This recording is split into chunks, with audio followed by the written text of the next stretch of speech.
So I asked Hugh this morning if I could do this topic or if it's been beat to death. And he said, no, you can never beat this one to death enough. The NOMV stands for Not One More Veterinarian. You may have seen on your own veterinarian's page, or if you have veterinarian friends, that they're changing their profile picture to have the veterinary escapulus sign, the snake crawling up the stick, slithering. I guess they don't crawl. I don't know. But and hashtag NOMV, which stands for Not One More Veterinarian, because we lost two really well-respected, high-powered veterinarians to suicide this week. You would think that those people who are at the top of their game, really making great strides, would be potentially immune to feelings of self-loathing that would be strong enough to cause someone to commit suicide. Actually, those people may be at more risk because they're held to such a high standard. Many veterinarians suffer with imposter feelings, that they really don't think that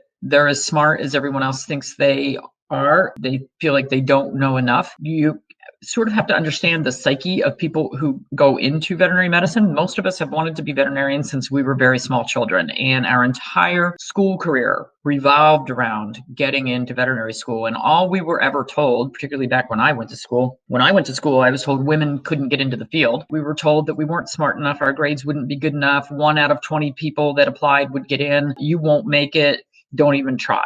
I was told that so many times, I can't even tell you how many times. So it required a huge commitment. So you have to have this single-minded mindset of, this is the only thing I want to do. For me, I didn't have a backup plan. I couldn't go to med school. I don't do people blood at all. So med school was not a backup plan. And that's a little sad if you think about it. It's much easier to get into medical school. You can get into medical schools with B's and C's in your grades. You can't get into veterinary school with that. But it wasn't an option for me because I can't even look at pictures of human anatomy. So I didn't have a backup plan. If I didn't get into veterinary school, I wasn't going. I've never talked about my experiences going through the field, but I'm going to give you a little rundown. I was so intent on being a veterinarian, there was no option for anything else.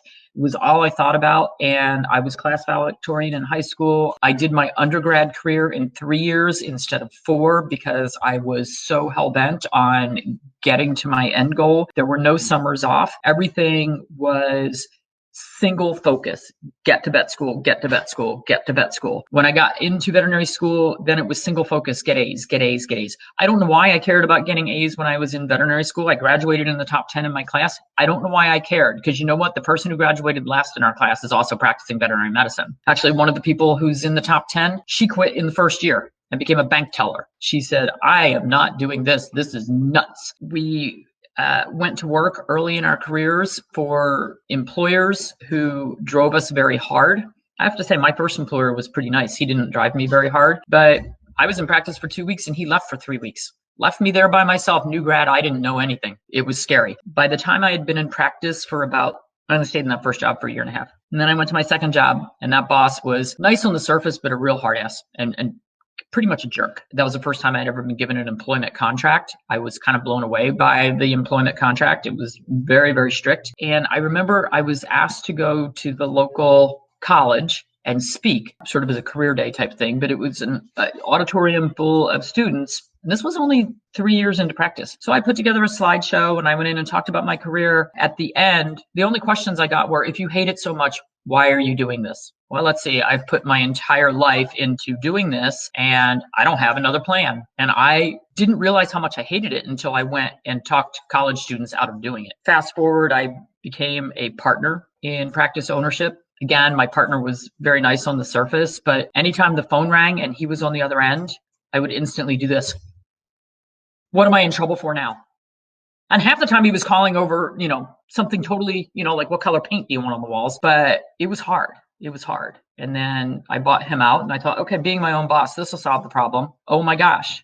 Melissa Shelton is absolutely right. We don't have the ability to say no. When somebody calls with an emergency and you're closing in 2 minutes, you say, okay, especially if it's a good client, because you know they're going to badmouth you, be mad, especially with social media.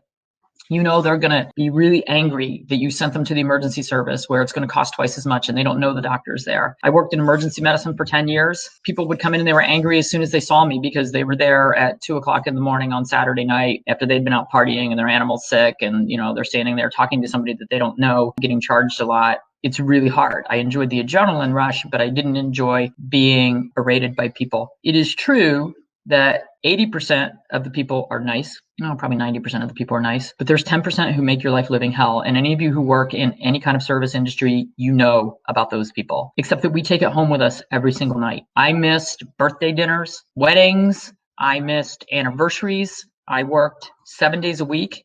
Being a practice owner didn't solve the problems. Being a practice owner multiplied a lot of the problems. Thousands of times over the years, I just wanted to disappear. Not necessarily kill myself, but just disappear and not have to go in and face anger, chronic cases that just can't get better, but it seems to be my fault. I still struggle with that because now when I do consultations, I get the worst of the worst cases.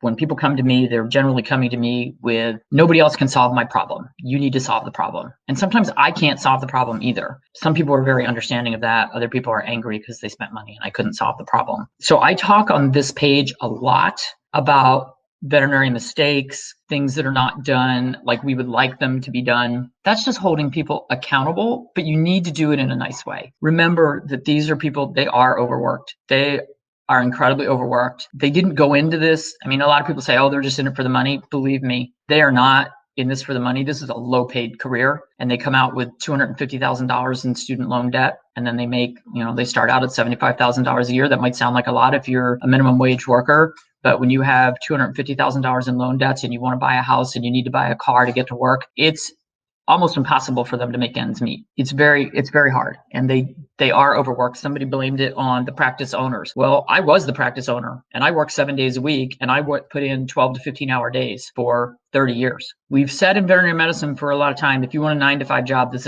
ain't it. There's no such thing as a 9-to-5 veterinary job. When I worked in emergency, my shift was 11 a.m. on Sunday to 8 p.m. Sunday night. That was one of my shifts. That 8 p.m. Sunday night sometimes turned into 8 a.m. Monday morning by the time I finished up the surgeries that had accumulated or the cases that I had to finish up. It's not a 9-to-5 job. There are no set hours. The pay is low and the stress level is high. So if you have a veterinarian that you don't agree with, that you don't like, that you're butting heads, get out. Don't make them miserable. Don't make you miserable. Don't be one of those people who's responsible for them saying, I can't do this one more day. I've had that thought. I was trying to sell my practices, frankly, for probably 15 years. Sometimes I worked harder at it than others. My practice served me well. I love my practice. I love my good clients. Those of you who have been my good clients, absolutely love you. Absolutely love you because you make my life happy. Joyce Rath, every time she came to my office, first of all, she drove 3 hours each way to bring Susie to see me from Virginia. And when I retired,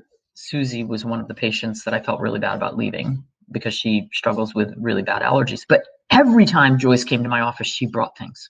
She brought stuff for the staff. She brought stuff for me. We have actually multiple clients who do that. I cannot tell you how much difference that makes in the life of these stressed out technicians. By the way, they're barely above minimum wage, especially the ones starting out. I mean, my higher up technicians made a really good living, but they worked their butts off. Bringing them muffins, bringing them a fruit basket, bringing them anything. You want to be at the top of the list. You want to be well served. Show appreciation. Because there is not enough appreciation in the field. And like I said, if you're butting heads with your veterinarian and you don't get along, please find somewhere else, please. The receptionist, oh my gosh, I could never do their job. They get yelled at all day long. And it is amazing. It is amazing how many people are so rude to the front office staff. And then when they talk to the doctor, they're, oh, doctor this, doctor that. Yes, whatever you say, doctor. And they turn into really pleasant. Don't be that person. Be nice to everyone. Just because the receptionist doesn't have an 8-year college degree and, isn't making $1 million, which the veterinarians aren't either, be nice to them. That is so stressful. They've got multiple phone lines ringing. They're checking people in. They're checking people out. They're trying to, get meds together for people. Be nice. Be nice. A simple thank you. And again, if they're not doing the job that you want them to do and you don't feel satisfied, first of all, if you don't feel like you got a complete exam, you can nicely just ask questions like, well, did his heart sound okay today? What does his ears look like? Did you check his teeth? Because I'm worried about that. If you come at it from a point of, I'm concerned about my pet. I'm not a crazy person and I don't hate you. I just want to make sure that I understand everything. And sometimes no lunch. Oh my God, there is no such thing as lunch. If you get to eat anything at all, it's usually, a bite of something while you're running. So we have all these rules. No food in the fridge that has the vaccines in it. No drinks or food in the treatment area or the surgical area or, this, that, and the other area. In our clinic, the lunchroom was upstairs. Nobody has time to run upstairs. So I gave up. I was like, you know what? If you bring your salad down and put it on the desk in that area and you're grabbing a bite as you go, I'm not going to complain. I once had one of my staff members, she was outside kicking the soccer ball around in the middle of the day and we were slammed. Everything was crazy. And I went outside. I said, what are you doing? She said, I'm taking care of myself and I'm taking my lunch break. I was as angry as you can imagine. And then when I thought about it later, after I got over being mad because there was so much to do, I thought, you know what? It's a 13-hour workday. You're right. You deserve to go outside on a nice day and have a break and get your mind cleared for half an hour. I'm sorry.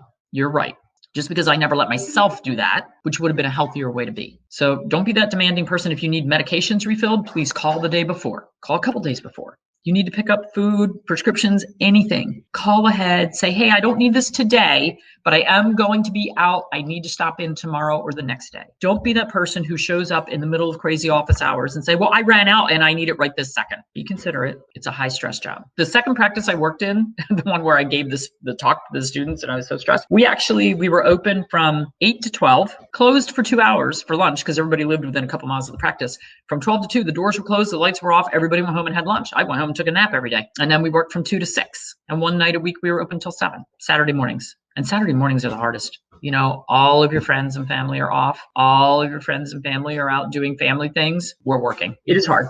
It is really hard. Oh, and I got really angry because there's a site that talks about, veterinary malpractice, and somebody posted something about the NOMV. One of the people answered, well, they deserve it. They killed my pet. Now, maybe there was malpractice involved and maybe there wasn't, but to wish 70,000 people dead because you think one person did something wrong, and then you wonder why it's a high stress. If you had something bad that happened at one place, don't carry that with you to the next place. Give them a fair chance. Okay, going to the farm. See you guys.